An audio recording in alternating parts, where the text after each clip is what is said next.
meeting, darling? I want a triple scotch. Oh, as bad as that. Why? Apparently the financial crisis is much worse than we thought. All the cabinet have got to make cuts in their spending plans. Oh, Bernard, would you like a scotch? Oh, yes. Could I have a large one, please? Oh, another triple.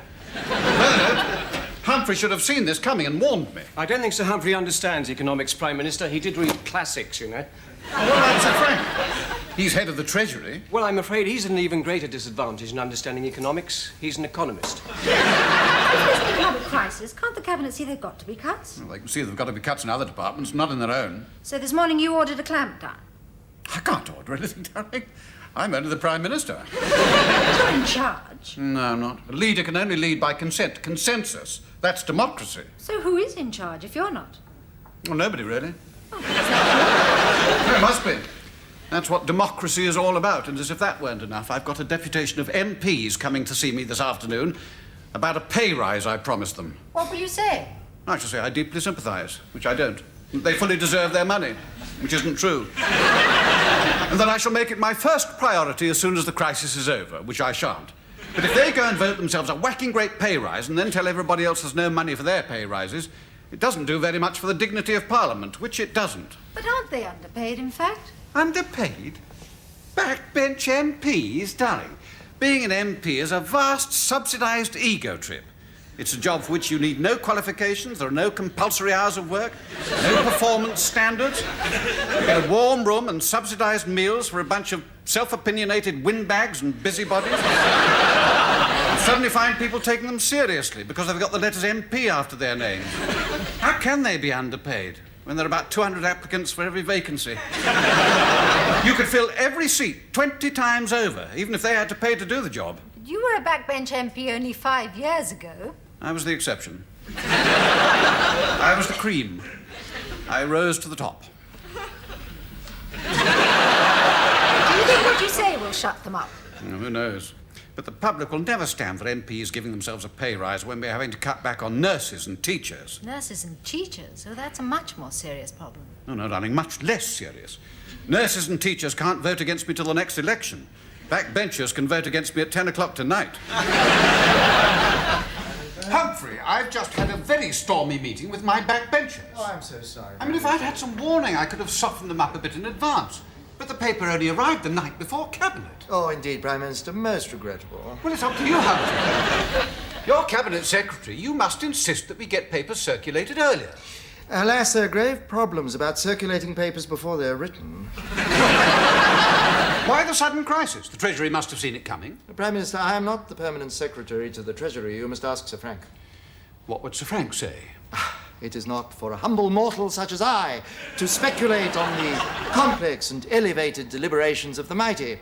But in general, I think Sir Frank believes that if the Treasury knows that something has to be done, the Cabinet shouldn't have too much time to think about it. But that's an outrageous view. Yes, indeed. It's known as Treasury policy. Suppose the Cabinet has questions. Well, I think Sir Frank's view is that on the rare occasions when the Treasury understands the questions, the Cabinet doesn't understand the answers.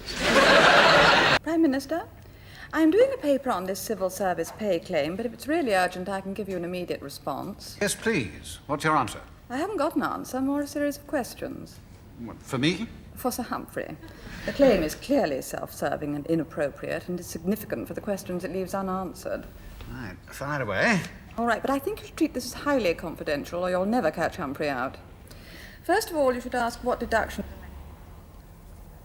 Yes?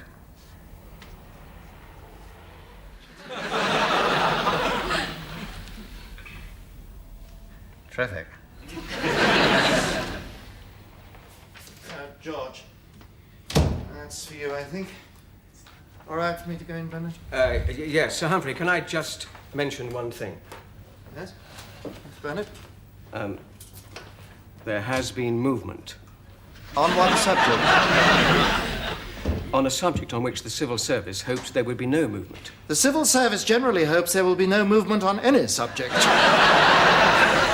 Yes, Sir Humphrey, but what I mean is, it's in relation to a subject which is normally wholly and exclusively within the control of the civil service that developments have developed. You're speaking in riddles, Bernard. Oh, thank you, sir. That was not a compliment, Bernard. Make yourself clear, please. I'm sorry, Sir Humphrey, my lips are sealed. I am referring confidentially to minutes that I was duty-bound to make of a confidential conversation between the Prime Minister and one of his confidential advisers. Which advisor? I'm sorry, Sir Humphrey, I'm not at liberty to divulge her name. Thank you, Bernard. And this confidential advice was to do with the financial crisis, was it? Oh, no, Sir Humphrey, much more important. Not his silly nuclear strategy. Much more important. You don't mean the civil service pay claim. See, what do you advise, Bernard? Well, I advise you consider your position carefully, perhaps adopting a more flexible posture while keeping your ear to the ground, covering your retreat and watching your rear. Thank you, Bernard. You've been a great help. Actually, Sir Humphrey, I haven't told you anything. I should hope not, Bernard. That would have been most improper. Prime Minister, Sir Humphrey's here. Flexible. Ah, Humphrey. Come in. Thank you, Bernard. Tell me what you think of this.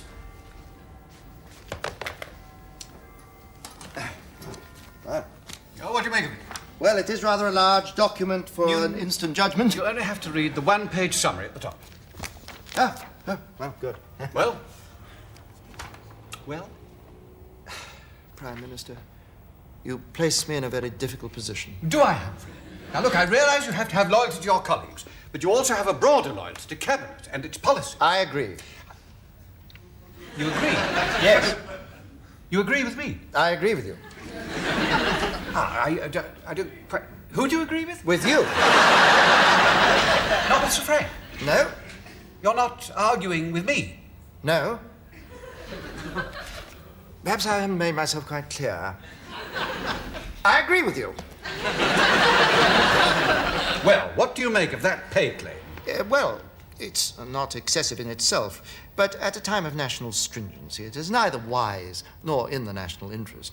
I don't like to criticize my colleague, but in my view, Sir Frank, though no doubt acting from the best of motives, should have placed the good of the nation before the narrower sectional interest of civil servants. You see, this claim raises serious questions. That's interesting, because I've made a note of some questions, too. Aha. Good questions. Where do they come from? Occurred to me. Yes. Well, they're very good questions.